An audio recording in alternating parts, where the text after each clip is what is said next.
Yo, what's up everyone? Welcome back to the channel, and today let me show you how to report gambling winnings and losses on Turbotax in 2025. This is going to be a very quick video. We're not going to waste too much time on this one at all. Just going to give you guys a very quick step-by-step guide on how to get this done. So let's jump straight into it. The first step, of course, is going to be to gather the necessary documents. So you want to collect your W2G form and any other documentation supporting your gambling winnings and losses. Find them and collect them. And once you have them, the next thing to do is going to be to log into your Turbotax. So go ahead and sign into your Turbotax account on Turbotax website.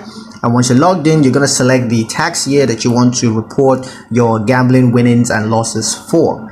Now, once you've selected that, go ahead and choose income and then select gambling winnings as your income type. And the next thing you want to do is to enter your total gambling winnings, including any cash or prizes that you've won.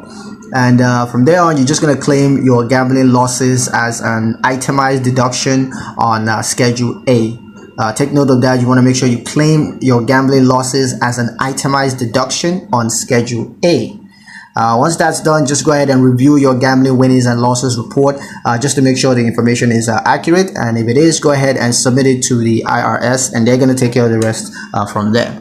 So yeah, that's pretty much it on how to report gambling winnings and losses on Turbotax in 2025.